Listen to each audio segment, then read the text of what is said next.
Back in Chicago, we are live on this special Beyond the Beltway YouTube broadcast, and our phone number is open at 1-800-723-8289. That's 1-800-723-8289 if you want to have a conversation with us, if you want to send your comments literary in a literary way.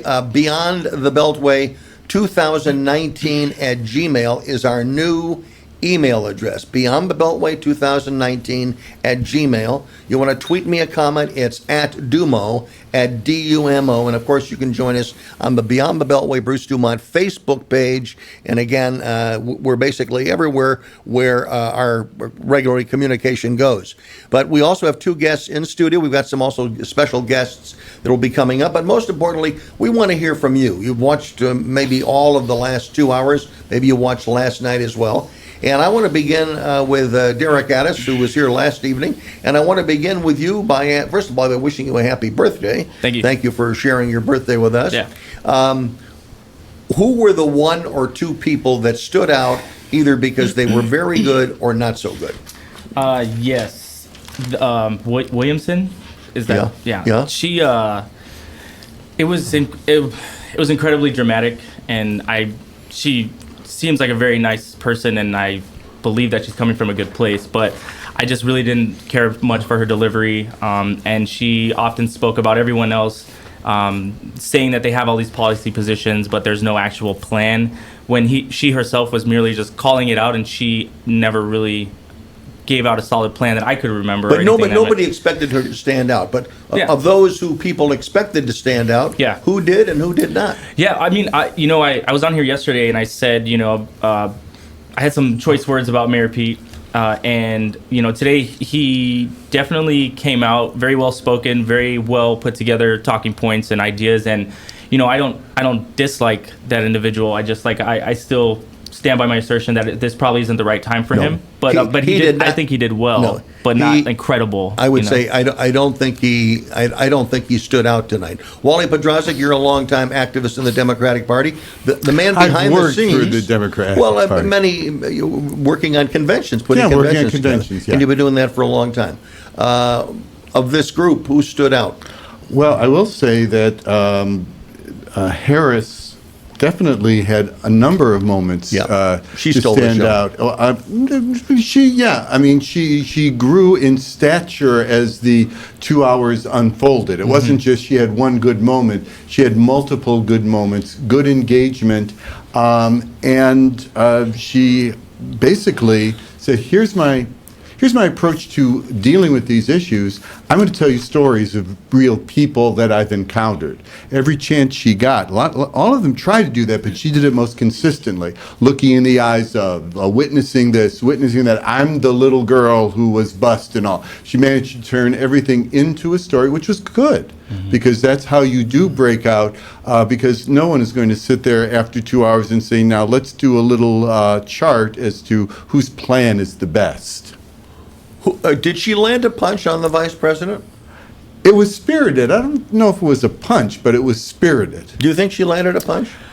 I don't want to punch, but no, I mean, she definitely, I think, defended her position well. I will say I thought it was a little rude for the vice president, the former vice president, to not look her in the eye as she was directly addressing him about an issue that as a child he affected. Well, she believed that he affected, and I understand that he didn't feel the same way about the transpiring of that. But I thought he could have made a better effort to maintain eye contact with her and actually, show I'm hearing you, and I think that was an L for him on that one. Last night, we all agreed, those that were here and many of the callers, basically said that Julian Castro really stepped up, and he probably was the winner in a lot of exchanges.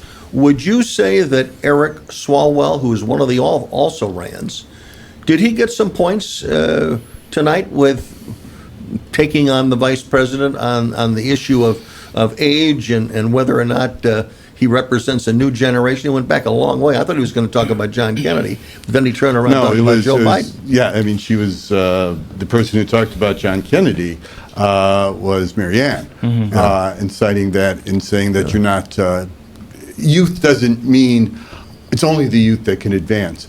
I'd like to answer your question, but in just a moment. This is not going to be a debate that someone had a gaffe, someone looked the wrong way, No. someone confused Al Qaeda with the Taliban. I mean, Yeah. none of that.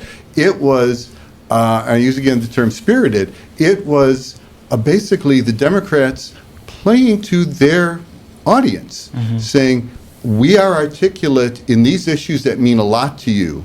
And so that's one audience that was absorbing this. But there are two other audiences. One is particularly Donald Trump. In other words, how will he decide to deal with any of the issues raised? And also the Donald Trump supporters. And all of them are looking at exactly the same exchanges. And if you're a Democrat, you're saying, okay, who's the ones that are going to be able to carry this forward? If you are a supporter of President Trump, then you're saying, okay, here's possible opponents. Let's see if there are some check marks we could put in, and Donald Trump will see what he says. Did Michael Bennett impress anybody?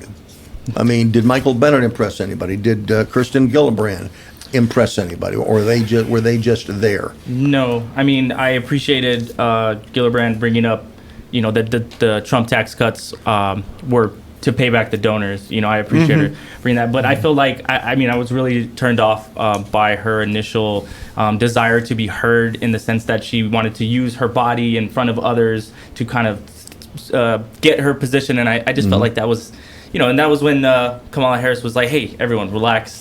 Yeah, and actually, to me, that was one of the moments where she did seize it. It's where it started. It's like, wow, this is a cacophonous noise that no one is going to watch. Yeah. Chill. Yeah, everybody chill. Yeah. And they did. And she got cheered for it. She got cheered, and people chilled. Well, it was the right thing to do. Yes. Yes, that was the right thing to do in that moment. 1-800-723-8289 is the phone number. 1-800-723-8289. You can go to Beyond the Beltway 2019 at Gmail. If you want to write in, at DuMont is where that's the Twitter handle for us.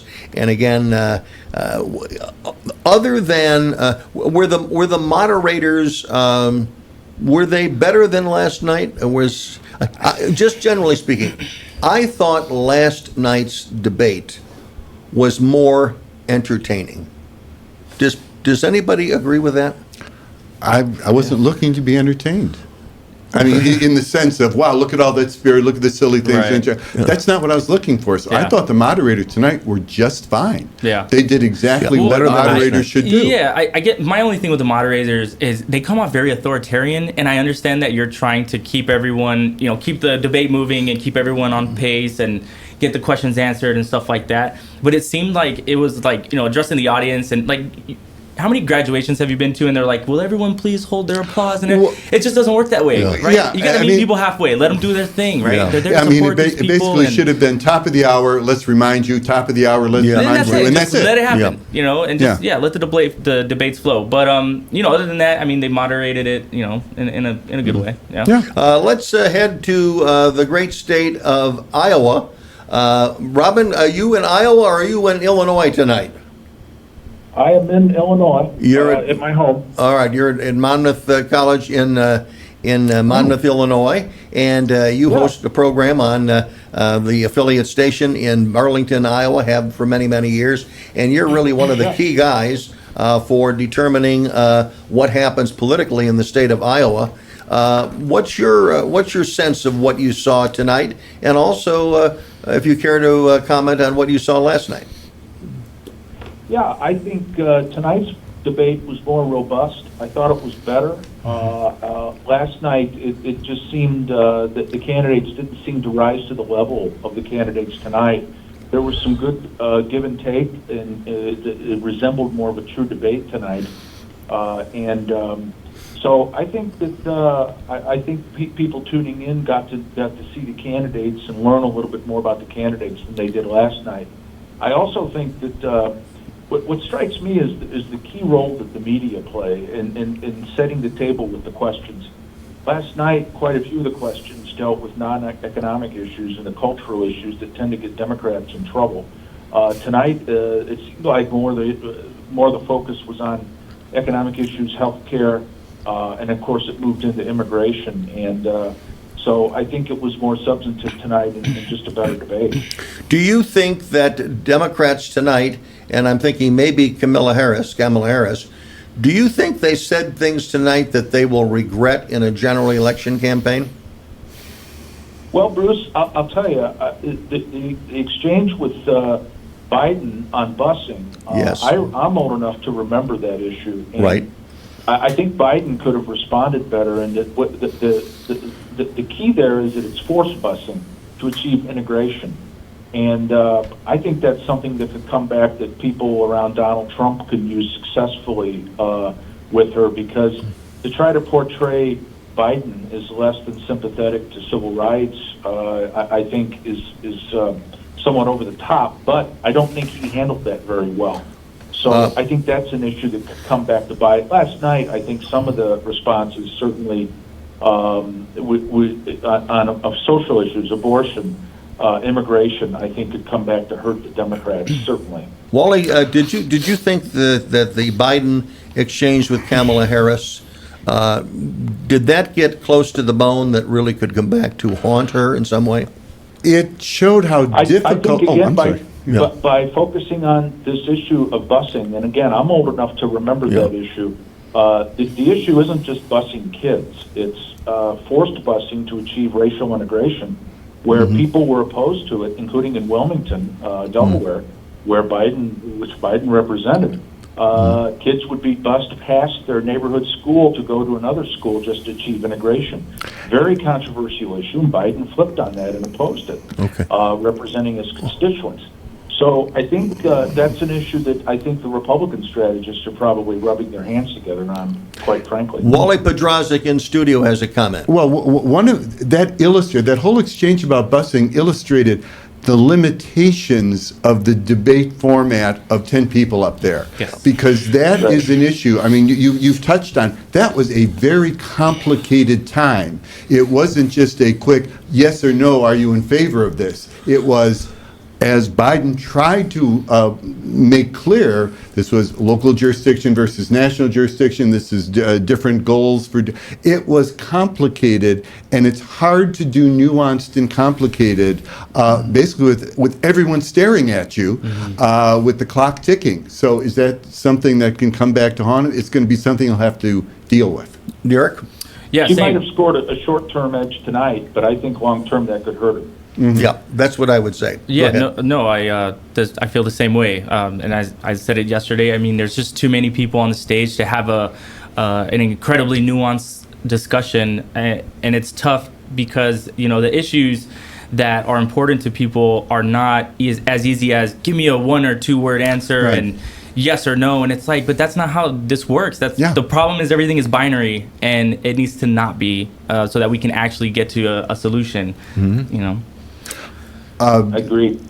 Wally? I was going to say that an example of something that sounds good but is very nuanced would be gun buybacks and such. That's a very complicated issue in the Yeah. sense of, does it make a difference Right.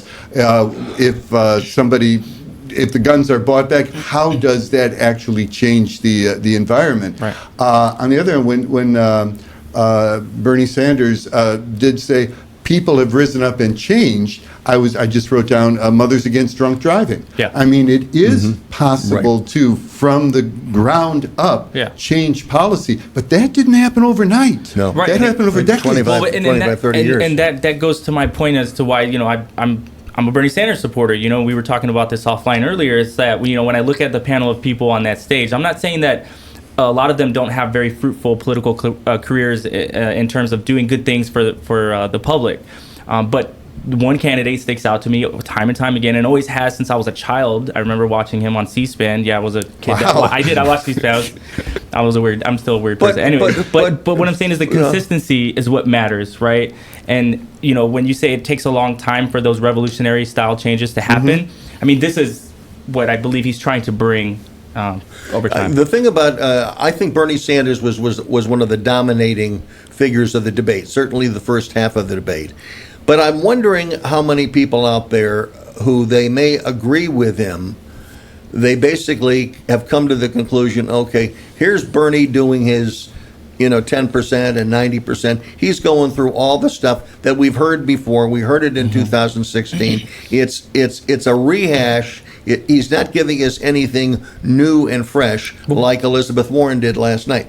Well, I mean, he did, though. I mean, he did just recently, a few days ago, release his plan to take care of the student debt. Right. But here's the thing. I mean, if you believe in something, I mean, you have to keep fighting for it until you're gone from this earth, and that's what he does. And so, yeah, it may not be new and fresh, but that's what I appreciate, because it's not pandering. He's not just trying to get political wins. He's like, this is what my life's work is. This is what I believe. But then this is now going back to who are the audiences watching this. Right. And let's put aside the small group of people, comparatively, who are neither on the pro-Trump or get rid of Trump side. I mean, there are some people who are trying to make those decisions. Which way do I want to go? But for Democrats, this was in a way saying, for instance, I like everything Bernie has said. Maybe we want to look at a different way of taking on the incumbent president. So are any of these people, both today and yesterday, are any of these capable of taking up that torch and expanding the base beyond the core Bernie? Electability, right? Is this what Back we touched to on? electability. Right, Back to electability. and that's the thing is one of the most electable things that someone else said. Andrew Yang, he hit it on the head. He said, not left, not right, forward. Yeah. And that's the truth. And this is what $1,000 a month. Yeah, well, but what he was saying is I'm trying to create policies that meet people in the middle, because, yes, we all have differing opinions, and unfortunately it's a left or a right thing, but the only thing that's ever worked in this country is when the policies have been in the middle that have affected everyone, equally across the spectrum. Robin, you deal with the students on a regular basis. Is the enthusiasm for Bernie Sanders as strong as it was in 2016, or is there a slight decline? I think it's a slight decline. I think he has kind of sounding a bit same old, a little stale, especially because there's alternatives. Yeah. And Elizabeth Warren and other candidates on the stage tonight. So, and I think that the age issue was subtle tonight. It was kind of interesting. Swalwell tried to raise it directly with Biden. But when Biden kept talking about, I introduced legislation on this 25 years ago, I think it kind of subtly played into that. And with he and Sanders standing right next to each other, it kind of provided somewhat of an age contrast to me anyway. So, yeah, I mean, to me, the key audience tonight, and I think this election is going to be simplified to a large degree to go back to those three key states in the Midwest that flipped last time, Pennsylvania, Wisconsin, and Michigan. And are the voters there that the Obama-Trump voters, and I live in an Obama-Trump county, my show is in an Obama-Trump county in Iowa. Are these voters, when they're hearing this, is there enough there to get them to switch back to the Democrats, or are they scared off by some of these cultural issues? Yeah, I don't think I heard that tonight, but it's a long time before people have to actually vote.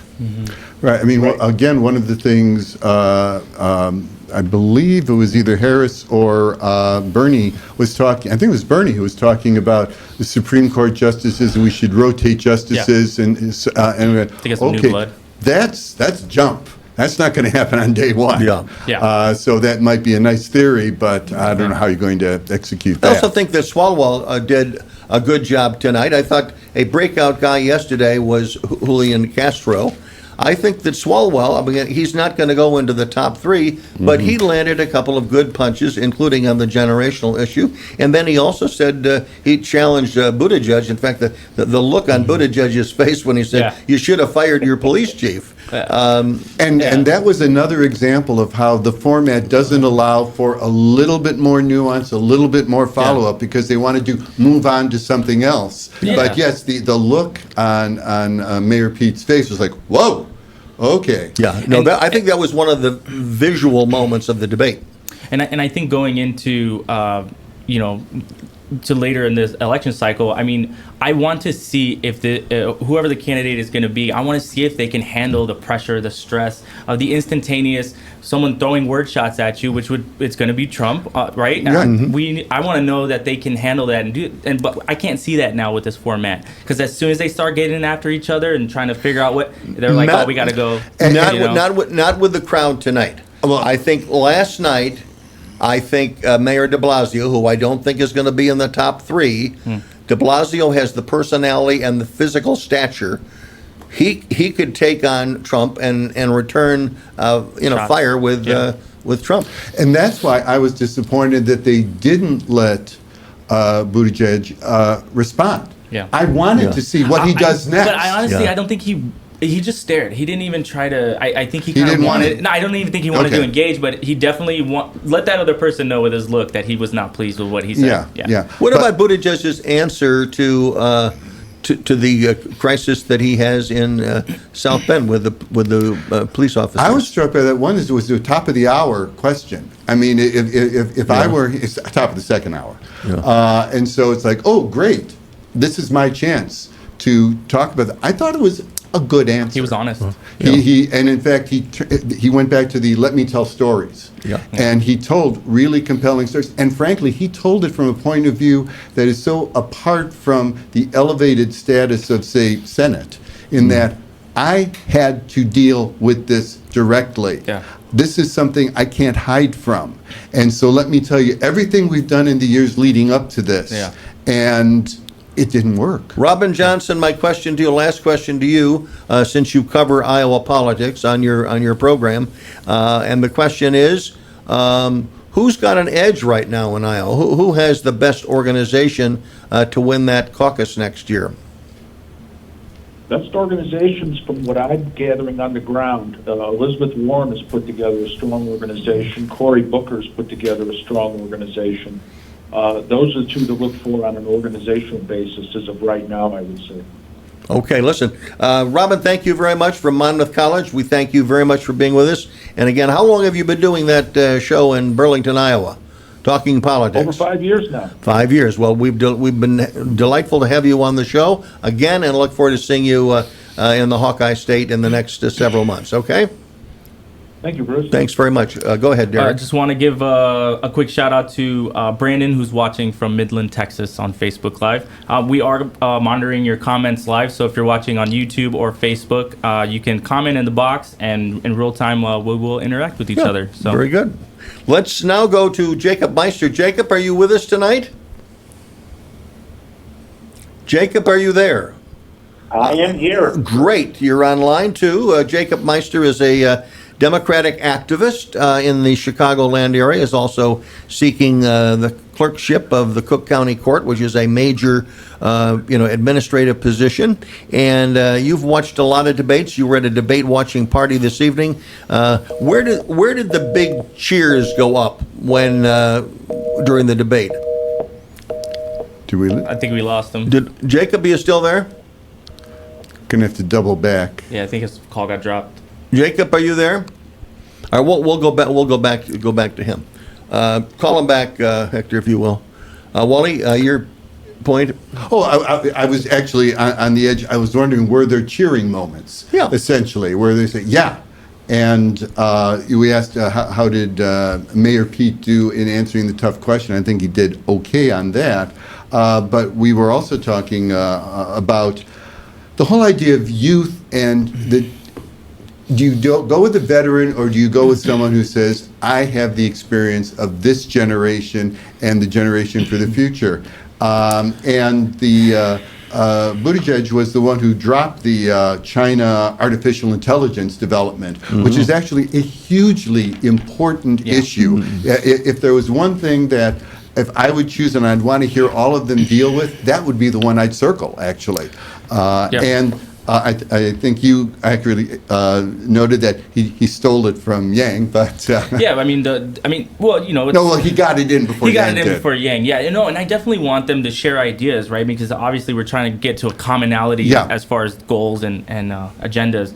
But this is what I would like to hear from these people is, the president, yes, the president has a lot of power, but essentially that person is a figurehead at the end of the day, because their power is limited and they're only as strong as the people that they appoint around them. People they bring with them, and yes. I understand that for some it may seem a little bit early to talk about your cabinet members, but like you want to talk about new and fresh ideas, like maybe someone like, you're saying Bernie Sanders is saying the same thing over and over, and a lot of these candidates will start saying the same thing over and over too. How about you throw in like who's going to help you achieve these goals? Like, let's talk about these people you're going to surround yourself with and how you're going to win, right? Going back to 2016, I mean, one of the most effective moments that Donald Trump brought to the third debate in Las Vegas was, here's who I, by name, Yes. Here's my list. Yes. Who's I'm going to bring? Here are my nominees for the Supreme Court. Yeah. Here are the people that this is the list I would draw from. Yeah. And he departed from the I will look for the most qualified and blah, blah. No, Yeah. he just said this I is think it. people are going to expect that now. I think. And It so, changed the And rightfully so, yeah, and rightfully so. Well, but and you know what? And that's something that I will give credit to our current president for. Sure. Is he has changed the game in a way that I wanted to see since I was a child. I wanted to see a little bit more honesty, however brash that it may be from this person, and I may think it's a little off the wall, that I'd like it to be directed a little differently. But I do appreciate that he went in there and he said, I'm not going to play this traditional game. And people are starting to see that Washington is a little broken. It is broken. Yeah. And some of the candidates, Gillibrand, that was her big talking point tonight. Yeah. Was all about corruption and DC being broken, and How did she do? I don't think she really landed a punch. She was next to Bernie Sanders. Yeah. She was the most vociferous in her Yes. denunciation of Donald Trump. She had some points that she was absolutely determined to make, and she made them. But there was no punch that at least lingered with me. I mean, I didn't circle it and say, this will be what everybody's talking about tomorrow. And I could be totally wrong. Did Joe Biden look old? Did Bernie Sanders look old on that stage tonight?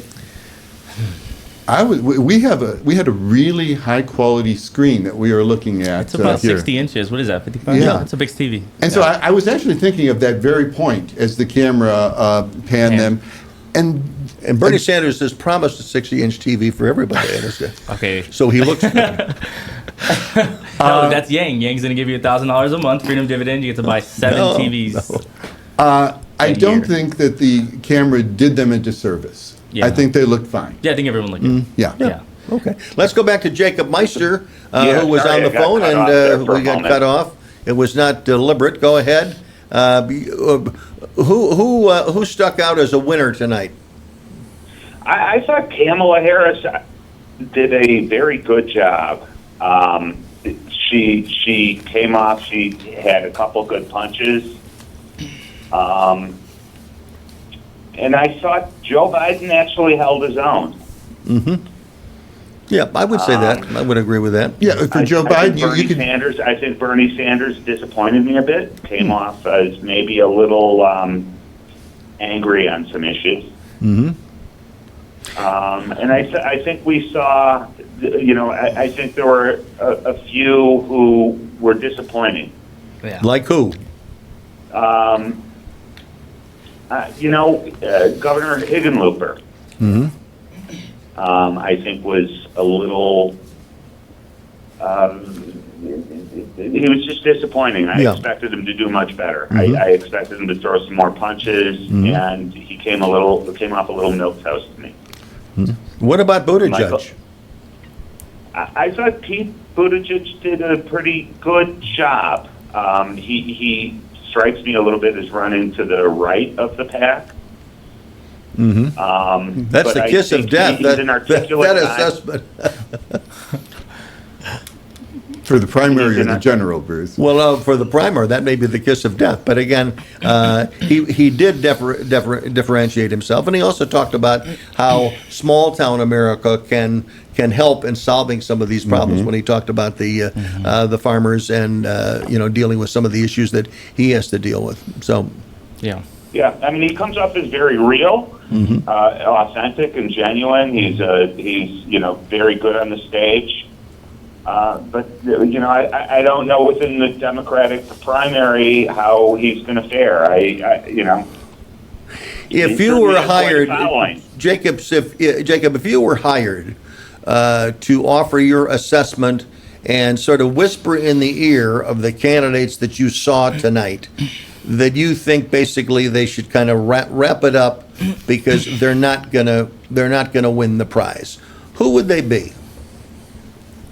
In other words, it's time to get off the stage. Probably Michael Bennett. Yep, I agree with that. I think I disagree with you on Eric Swalwell, but I would tell him to get off the stage. I think he was combative. Right. And Andrew Yang. Right. Didn't have much to say. I mean, Yeah, other than and his I don't $1,000, think- he didn't have much to And say. he didn't even mention that till the end. He didn't engage with the other I players. will say though, I accompanied a good friend of mine that who is a Andrew Yang You've supporter. seen him. I saw him, and Oh. he's actually pretty compelling in person, and he does really well on his own when he had the entire stage. So A lot of people do that. Yeah, it was a little I remember. disappointing to see his performance tonight. I thought he was going to do a lot better, but he did his thing. Yeah. Would you Well, I add will say, Marianne I thought the Williams? Would you add moderators- Marianne I thought the- Williamson to that list? That she's wasting a lot of time for her And this is where we get to. I think the moderators shut down the lesser known candidates. Yes. Yeah, they did. And we're focusing very, very much heavily on the better known. And, Marianne Williamson, I think she's speaking to a different group, within the party. She's a relative unknown in politics, but I think she speaks to a group that a lot of us in ordinary everyday politics don't know. Who are they? And Who? I Who is just this want, group? Well, she's got a very solid following. Yep. A very big following, and she's an unknown who was able to get a minimum of 65,000 contributions. Yeah. Yeah. She fought her way to the stage tonight, so that is not an easy task. Right. and also, just very briefly, another hat I wear is I'm a Beatles expert, written about the Beatles and such. And when she was talking about love as a weapon, I'm telling you, that was the John Lennon, Yoko Ono, 50 years ago, war is over, if you want it, Yeah. we should have a Department of Peace, etc. It's easy to make smart aleck cracks about that, but their contention back then, and I would imagine her contention now, is somebody's got to say it. It's not going to change unless we say, let's change what is important in the discussion. So I'm going to offer that. Based Right, on and what I think you every time she spoke, the issues she raised flared discussion on the stage. yeah, no, she's And that's why I she's a don't thinker. put Marianne Williamson in the irrelevant group, because I think she adds to the dialogue from a group in the Democratic Party who may not be the most engaged, but they know who she is and they believe in the words she speaks. Oh, no, I think that's a good point. Listen, Jacob, thanks very much for joining us on this Beyond the Beltway special here on YouTube tonight, on the Beyond the Beltway YouTube channel, and also on our Facebook Live channel. We appreciate that. Thanks for being with us, and we'll see you soon on Beyond the Beltway, okay? All right, thank you. Thank Wally, you, Bruce. Wally, let me ask you the same question I asked to Jacob. Who would you like to whisper in their ear and say, get out? Let me footnote that by saying they're not going to get out before September. Right. Because one of the reasons you're there is to perhaps audition for a cabinet position, Yes. perhaps to just get your message out. And so going down that checklist, like for instance, the obvious one to say would be Yang, because it's like, clearly that's not going to happen, right? Right. But just like for Marianne, is he raising something that is so different from everyone Yes. else It benefits, that he yeah. should be part of it? I sort of go back to Bennett and go down the checklist. Swalwell is, I get you. I see what you're saying, but but you're not. You're not going to win. Well, not only you're not going to win, but it's like you're not taking the conversation to an unexpected place. What about Gillibrand? Again, if you, I'm waiting a little bit on that. what about just to compare tonight with last night? And while you were not here last evening in studio, but how does this thing shake out? Given what we saw last night and what we saw tonight, is there going to be some movement in the polls? I mean, I think Castro's going to go up in the polls. Yeah. The media, like I was telling you offline earlier, he seems to be the next flavor of the month. Flavor of the week. The next, yes. or week even. Yeah. So there's probably a time cover in his future. But I don't see Bennett moving. I don't see Swalwell moving. I don't see Yang moving that much. Kirsten Gillibrand. I don't see her moving No. either. No, I really. Kamala Harris will move. I think Castro's going to move. I think Biden and Sanders will move Sure. up or down. They're just those people I see moving. Because they What have about enough Booker? range to. Oh yeah. Yeah. What about Booker? I think he might move, but I don't know that it'll be up. Not saying that he's going to go down because he did No. something wrong. I Yeah. just think that some people are overshadowed, right? Some people, again, it's just maybe not your time to be doing this, and the other 14 people that were already ahead of you in line, you should have just taken that as a sign to maybe not jump in, even though he was kind of early to get in. Yeah. But All right. Well, the point is that Kamala Harris tonight, I thought she used her time very well. Very in well. the battle between her and Cory Booker as the leading African American in the race. I thought she hit a couple of, not home runs, certainly a couple of triples tonight, and I don't think that Cory Booker hit as many of them last night. I concur that people looking back at these 2 days will say, okay, she needed that and she performed. right. Okay. We're going to move on. We have Kevin listening to us in Chicago. Go ahead, Kevin. Thanks for joining us tonight. Hi, thanks for having me on. I'm watching on YouTube. Good. Wally made a good point earlier, and I want to add to it.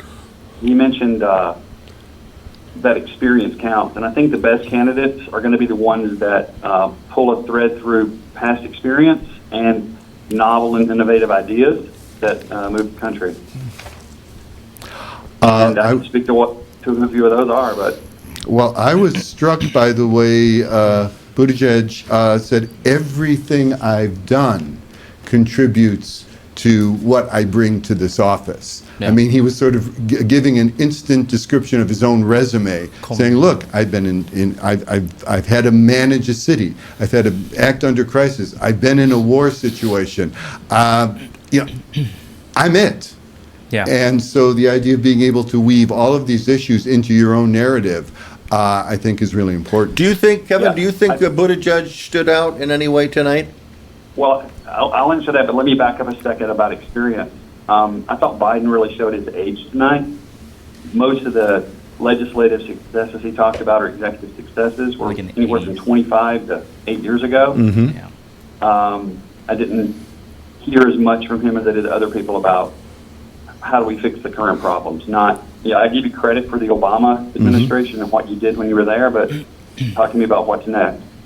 Buttigieg, I thought, did an okay job with his narrative, and I think he does much better in a town hall setting when he can Yeah. expand on some of this stuff. Yeah. I thought tonight he sounded alternately scripted and good at describing the problem Right. without really getting into answers. I would agree with that. Yeah. This was not One his person I'd like to hear more format. from- one person I would like to hear a lot more from is Andrew Yang. He seemed direct, he seemed smart, and he didn't grandstand. Those all appeal to me, and I don't think he's a guy that I wish they would give more time to. He didn't grandstand when he said he wants to give everybody $1,000 a month? No, I mean, he's sincere about it. I mean, he's Yeah. not, he obviously he's trying to earn political points because he wants to be the candidate, Yeah. right? But no, he's just straight to the point. I mean, he's a tech, entrepreneur, guy. and he's like, yo, I'm here to handle a business. techie. I'm here to fix the country, and I appreciate that from him. And so when you spoke earlier about, should even these people who we know have no chance of winning be a part of the debate? And then sometimes, yes, in they some should, most circumstances, definitely. yeah, he definitely adds value to the discussion, whereas others kind of don't. And there will be the challenge now is because the criteria for the next debates is going to be raised up a Doubled. little bit insofar as fundraising and also how you're doing in the polls. Well, isn't that for the, not the Detroit one, but isn't that for September? Is Yeah, the doubling that's in September, September? right, So there's yes. one more with the Yeah, current one more with rules. everybody, yeah. And of course, that's when you're going to see can you deliver the numbers, both poll-wise Right. and support-wise? And those are the urban issues. There'll be a lot of urban issues discussed at that particular point. Is there anyone that you think landed a significant hit on President Trump tonight? I mean, the strongest guy was Bernie Sanders. He's corrupt, Call him racist. Was there Liar, anybody else? yeah. Yeah, was there anybody that came close to that? I mean, I And don't- does that play well? I mean, I don't know specifically about Trump, but I did appreciate Pete, calling about the Democratic Party and their desire for that separation of church and state, right? And I haven't heard that from a lot of people in probably No. the past 20 years of my life. I remember Right. being a child and in school, and that was one of the first things we learned about how our government is supposed to operate. It was a big issue then. But Right. then, every day when I turn on TV, I see that people are voting on issues based upon their religious beliefs, which I'm not saying is wrong, but if we have a separation of church and state, you're kind of it's blending, right? And so, when he called out the Republican Party For being hypocrites. for the hypocrisy that Right. that they espouse, right? You talk family values and Christian values and morality, and you make policies that are just in stark contrast of that. But the catch on there is say, what could Republicans do? What could Donald Trump do from this? Right. Is say, see, I told you, they don't respect religion. Yeah, and Yeah. it's a catch-22, right? It's kind of like there's certain things in this country that we're not allowed to debate. We're not allowed to talk about because then you're just labeled with some big old letter of some sort, and people say you're this and you're that, and you maybe were just trying to have a Well, you're trying to have Yeah. a nuanced conversation. exactly. Yeah, and a presidential campaign isn't necessarily the place for that. Kevin, any final words from you? If not, we're going to move on. One thought was the question to Bernie Sanders. We're in the midst of the issue of what would be the first thing you would address when you became president within the first 100 days. His inability to seize on any one idea and just say that we're going to cover it all sort of supports my idea that this guy wants to try to deliver everything without any real sense of how do you do it. Sort of an undisciplined approach that people I think have thrown his way. So Okay. that was a red flag with me with Bernie Sanders. Okay, thanks very much. We now go to Richard Streetman. Richard Streetman is a Chicago activist. He's very active in the gay and lesbian community, the LGBTQ community. Richard, were you pleased with Mayor Pete tonight, or did he disappoint you? I'm generally pleased with Mayor Pete. I have to, full disclosure, I was one of the co-hosts of his fundraiser here a month ago and helped raise a lot of money for him. Okay. That being said, I've grown accustomed to being impressed with him at every appearance. I feel like he was good tonight. I don't feel like he was the best I've seen him. Well, His answer on the religious point was very popular. I've seen some stuff on social media suggesting that folks in Iowa at a debate watch party, that was like the first applause moment of the evening. So, I mean, he was competent. I think he's been knocked off his game, quite frankly, by the situation in South Bend with the police. Yeah. I will say, among his wrap-up comments, and this is an example of him being a little bit subtle, but for a single vote on the Supreme Court, I wouldn't have had He was talking about his marriage. He was right? talking about his marriage. Yeah. But he did it so quietly and slipped so it in, yeah. just slipped it in, and I thought that was good. No, yeah, like the other individual that was on the line earlier, said Pete was very well scripted, and everything he said was delivered very, very well.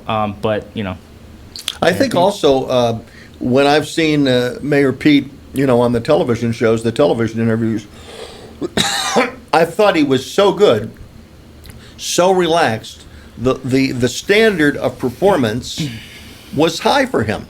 And I just don't think tonight was not the best He did look format as for him. relaxed.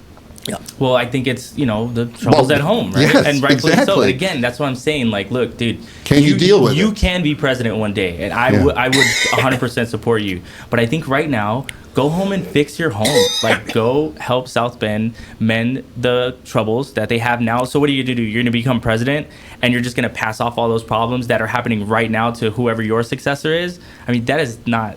I don't think that makes you electable. I think that, Oh, I'm going to ask a Bruce-like question. All right, Yeah. if not him, then who? What do you mean?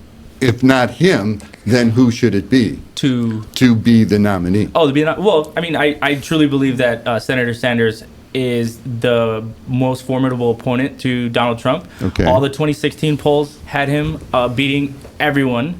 It had him beating Clinton, had him beating Trump. But if not for the DNC, right, rigging their own process, he would be the candidate. And then, Do you so think even he now- is properly reminded, Richard, I want to get this for you. Do you think he has properly reminded people of how he was screwed by the DNC in 2016? That's relitigating. Oh, sorry. Yeah. Richard, what do you think?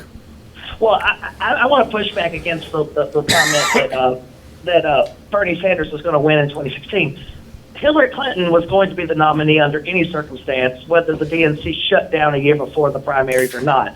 She was popular with African Americans in the base. I'm from South Carolina.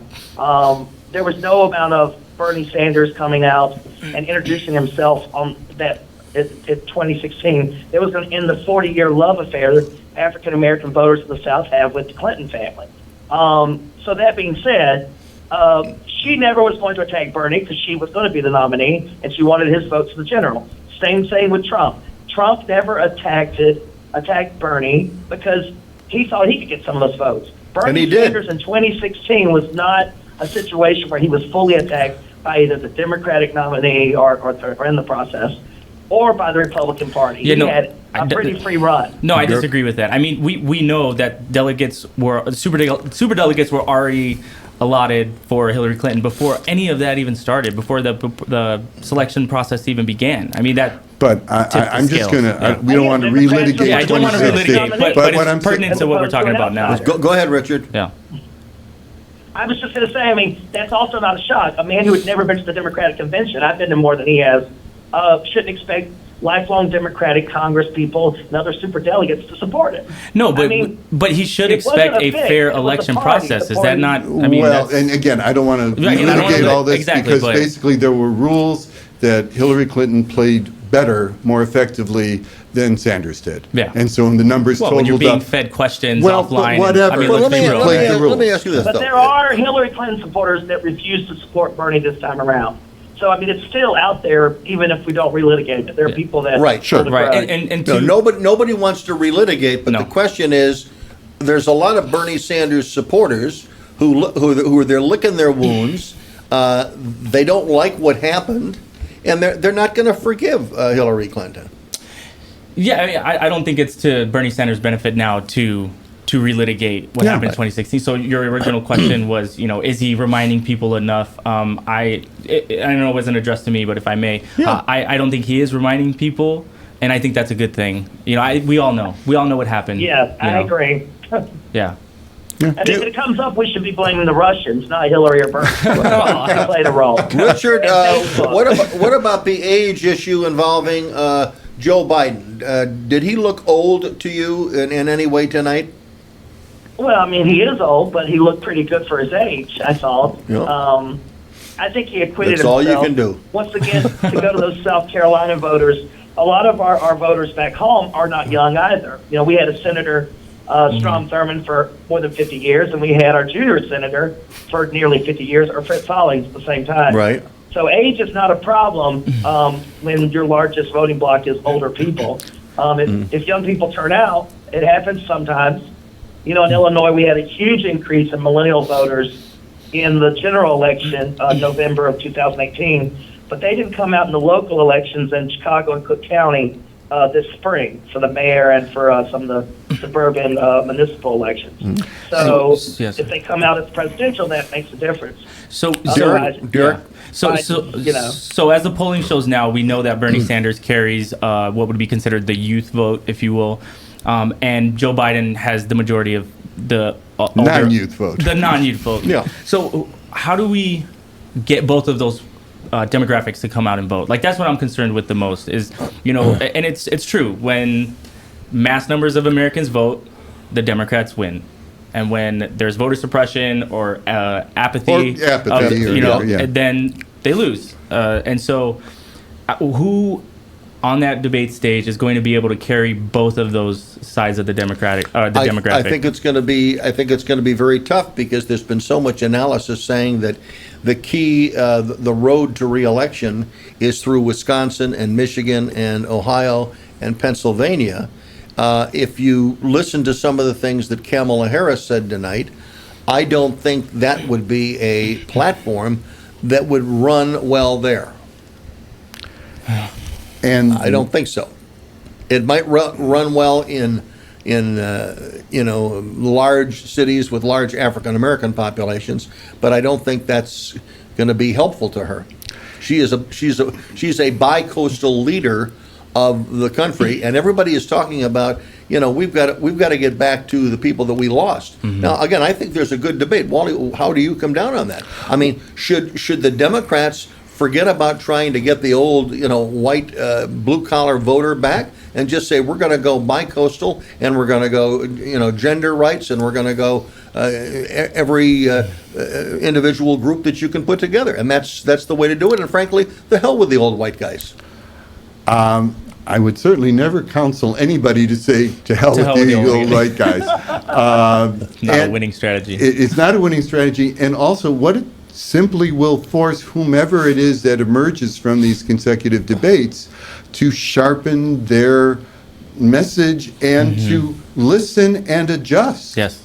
Essentially, the message they tried to get across, a couple of them did, saying this is the worst president in the history of the country, etc. So that's our message. We have to now change that situation. So is there anybody on that stage that a Democratic voter would not support? I mean, when it comes down to it's either the incumbent president or whomever the party nominates, was there anybody on that stage who has a reasonable chance of being the nominee that they would, all right, fine. It's like, I hate that person. I hate that. No, I didn't see that. No, I didn't see that in either day. And I think that's the one thing that the Democrats and their party have, right, is that they're all like, this is going to be a tough, grueling process to figure out who this individual is that's going to represent us.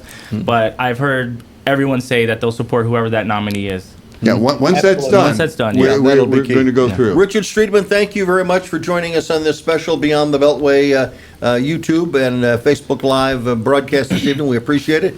We now move on to Peter Hanna, who is a frequent guest on Beyond the Beltway from Illinois Institute of Technology, the Kent College of Law. And Peter, what was your assessment? Did somebody stand out for you tonight? Hey, Bruce, thanks for having me on. I think my expectation going in was this was a make or break for a few of the candidates. Obviously, some of the more outlier folks. But I think, for example, Kirsten Gillibrand, this was really her moment to step up, and I think she lost it. I think, she's probably going to be out before the September debates. The two people who did stand out to me the most really were, I would say, Mayor Pete, surprisingly, to me, and Kamala Harris, just in her forcefulness and I guess her willingness to go right at, Vice President Biden's kind of weakest points. And I think it really shook, like some of your other guests have acknowledged, shook Biden in a way that I think the second half of the debate, he was a lot more cowed. I think Biden and Bernie both sort of underperformed, Biden more so.